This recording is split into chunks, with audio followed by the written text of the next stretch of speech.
In this video, I'll show you my techniques for painting anime hair with watercolor. I don't have a line art for each piece of hair, because I find them too restrictive and slow me down because I have to cover them eventually.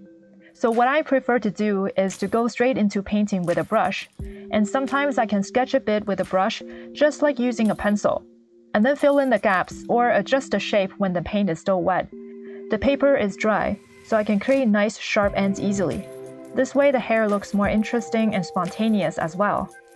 This method requires some practice. When I just started, I used to have really detailed lines so I know where exactly to paint. But as I got more familiar with watercolor and practiced a lot of hair drawing, it became easier. For these pieces of hair, while the paint strokes are still a bit wet, I use a clean damp brush to blur the ends. The purpose is to create some motion and also to push them towards the back, so visually it looks like it has more depth.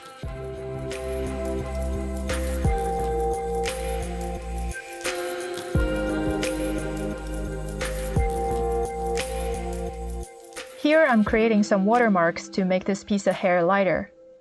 I'm going over the strands with a clean damp brush to gently lift some color to reveal the white paper, so it looks like it's a piece of hair sitting on top.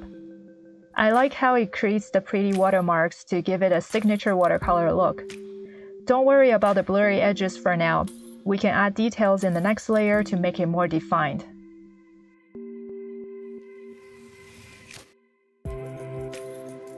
For her bands, it's very important to use narrow strokes and leave some space between them.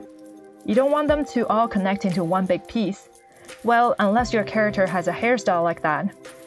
I'm using pretty thick paints right now, so the brush tip can stay sharp.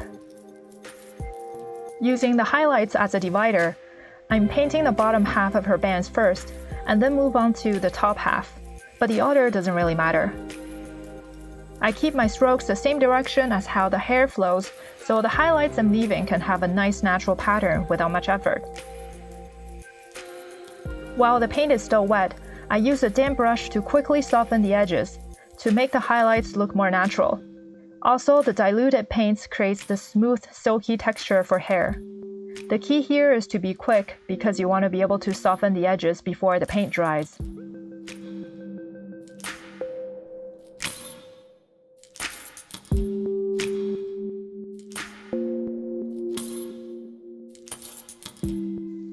The crown part of her hair is so small in this angle, so I only need to add a little bit details just to get the correct shape of her head.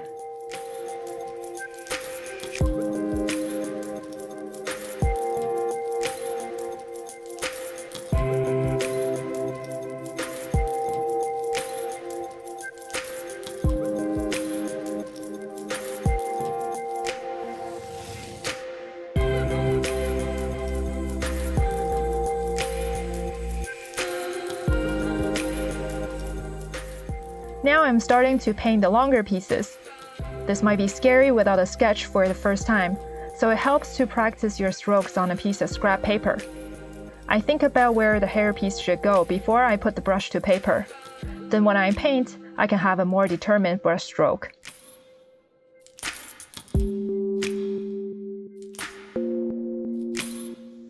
As I continue to paint, I imagine how the hair would flow as she turns, and I would exaggerate it to make it more interesting. My paint strokes overlap each other, so it looks like I'm losing the edges of each individual piece, but we can create each piece using the lift technique later. Don't always use the same brush strokes. Move your wrist and use your brush in different directions, and vary the thickness to indicate the turns of each hairpiece.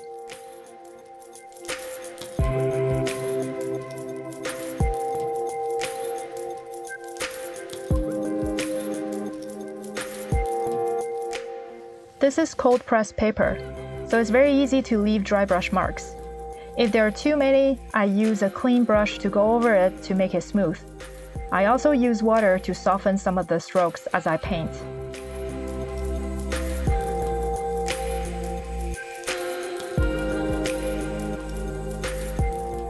After I put down all the strokes with strong color, the paint is still a little bit wet, but the sheen has gone off a bit.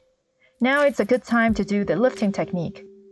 I'm using a clean damp brush to go over a few hair pieces to make them lighter. This will give them a little bit more defined edge and will make the next layer much easier when we're adding details.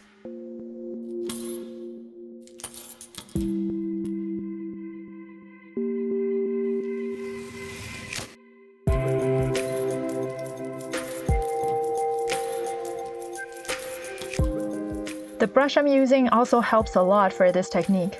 It's my favorite watercolor brush, the Vinci Series 35. It has a super long taper and I think it's just the best brush for hair. I just made a review video, so check it out if you're interested. I'll put a link in the description.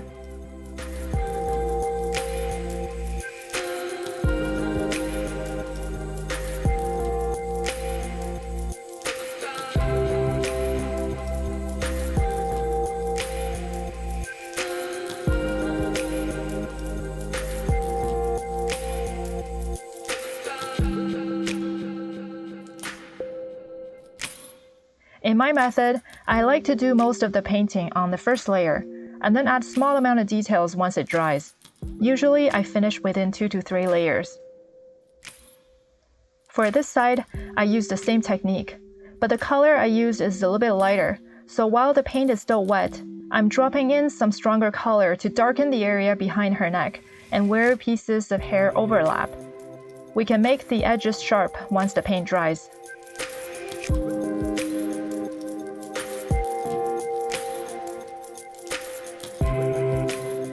To make the composition look more balanced, I'm adding a few flying pieces here.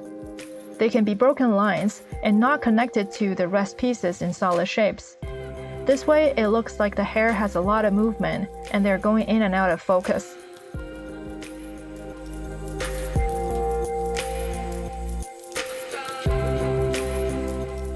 Now the first layer is dry. The hair is already in a really good shape thanks to the watermarks created in the first layer. But if we put in some hard edges to make some pieces sharper and some shadows to indicate separations, it'll look even nicer. To do this, I like to hold 2 brushes, one rigger brush with strong color and one regular round brush with just clean water. Here I'm painting a line with a rigger and use a clean brush to bleed away the other side to create a soft edge. And what's left is a very thin darker line, and this is our hard edge.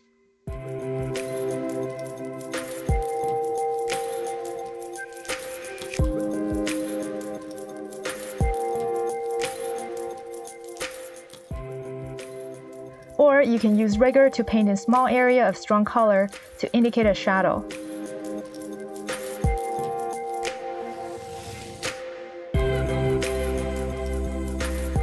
I just love this method of using rigger and a clean brush.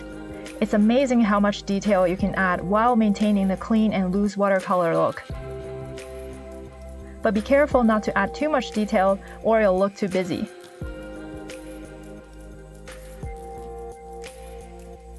After adding some details to her face and her top, the final step is to add some highlights to her hair using opaque white.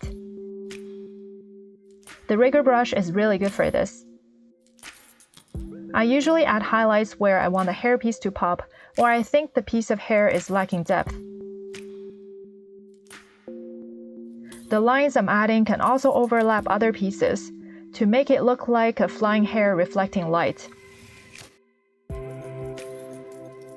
When I add a thin white line in the darker area, the contrast it brings makes it way more interesting.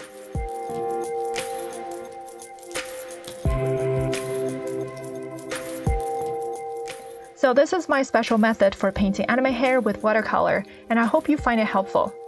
If you want to know my complete process of painting anime portraits, check out this video.